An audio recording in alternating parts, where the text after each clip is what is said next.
Break के बाद एक बार फिर से आपका स्वागत है। चलिए रुक करते हैं खबरों की तरफ। बिहार में एक बार फिर से एनडीए की सरकार बनने जा रही है और सुशासन बाबू के नाम से मशहूर नीतीश कुमार के हाथ में राज्य की कमान होने जा रही है। ये 7वीं बार होगा जब नीतीश कुमार बिहार के मुख्यमंत्री के रूप में शपथ लेंगे। इतना ही नहीं, अगर आंकड़ों के खेल को देखें तो नीतीश कुमार के लिए 7 नवंबर ही काफी लकी साबित होता रहा है। चुनाव के नतीजे हों या फिर नतीजे आने की तारीख, हर आंकड़े में 7 का संयोग बनता दिख रहा है। बिहार के सुशासन बाबू इस वक्त अपनी जिंदगी के 70वें पड़ाव पर हैं।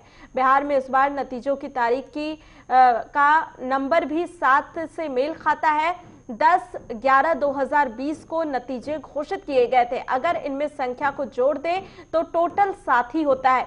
जदयू ने इस बार विधानसभा चुनाव में कुल 43 सीटें जीती और एनडीए में दूसरे नंबर की पार्टी बनी और इसे ऐसे देखा जाए तो 4+3 भी 7 होता है।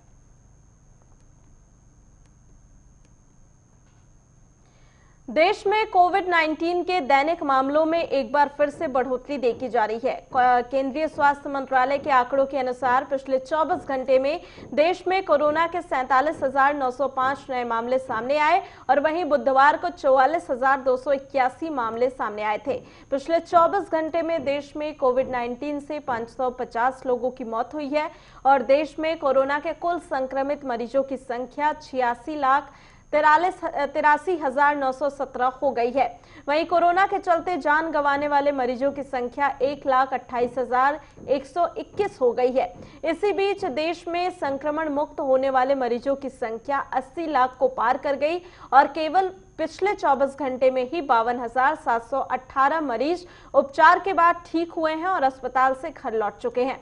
वहीं कोविड-19 के सक्रिय मामले 5 लाख से नीचे बने हुए हैं। राजधानी दिल्ली में एक दिन में कोरोना संक्रमण के 8,593 नए मामले सामने आने के बाद ये अब तक का सबसे बड़ा आंकड़ा बन गया है। दिल्ली में बीते 24 घंटे में 85 लोगों की मौत हुई है और दिल्ली में कोरोना वायरस से संक्रमित कुल संख्या अब 4,59,975 हो गई है। वहीं इस वायरस से मरने वालों की कुल संख्या 7,228 हो गई है और राजधानी दिल्ली में कोरोना वायरस से होने वाले संक्रमण को लेकर कांग्रेस नेता अजय माकन ने चिंता जाहिर की है। अजय माकन ने ट्वीट कर कोरोना संक्रमण के 8,593 नए मामले सामने आने के बाद दिल्ली में लॉकडाउन लागू करने की मांग की है। अजय माकन ने मुख्यमंत्री अरविंद केजरीवाल से अपील करते हुए कहा कि वो फौरन दिल्ली में लॉकडाउन लागू करें। अजय माकन ने कहा कि बेहतर होगा कि हम दिवाली न मनाएं क्योंकि यह एक आपात स्थिति है। अयोध्या के दीपोत्सव कार्यक्रम में बदलाव हुआ है, जिसके तहत आज भगवान राम के आने का उल्लास मनेगा। तो 13 नवंबर यानी कि कल अयोध्या की राम की पौड़ी पर दीपोत्सव होगा। राम जन्मभूमि परिसर में पहली बार 4,000 दीपक जलाए जाएंगे और वहीं राम की पौड़ी पर 5.5 लाख दीपक जलाकर नया रिकॉर्ड बनाने की भी तैयारी है। दीपोत्सव कार्यक्रम के दौरान राम की पौड़ी पर राम मंदिर और महिला सशक्तिकरण को प्रदर्शित करके रेखा चित्र दिखाया जाएगा। दीपावली के दिन पूरी अयोध्या को रोशनी से जगमगाने की तैयारी की जा रही है और मुख्यमंत्री योगी आदित्यनाथ ने ट्वीट करते हुए कहा कि अयोध्या में दीपावली पर संपन्न होने वाले दीपोत्सव 2020 को भव्य स्वरूप प्रदान किया जाएगा। सीएम ऑफिस के मुताबिक इस साल आयोजित होने वाले लेजर शो में प्रभु श्री राम की स्तुति पृष्ठभूमि में सुनने को मिलेगी और वहीं लेजर द्वारा वर्चुअल आतिशबाजी का कार्यक्रम दीपोत्सव 2020 एक प्रमुख आकर्षण होगा।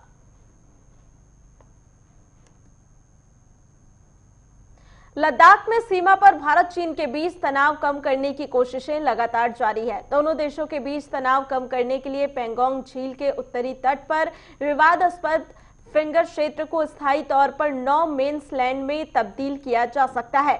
6 महीने से जारी तनाव को कम करने के लिए इस क्षेत्र में आपको बता दें कि भारतीय और चीनी सैनिकों की गश्ती को रोका जा सकता है।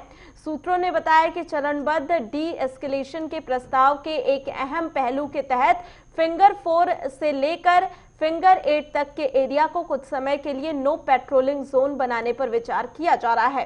इसका मतलब ये होगा कि भारत और चीन दोनों अपने मौजूदा पोजीशन से पीछे हटेंगे और अगर यह प्रस्ताव मूर्त रूप लेता है तो चीन फिंगर 8 से पीछे हटेगा, जिसे Bharat line of actual control यानी कि LAC बताता रहा है।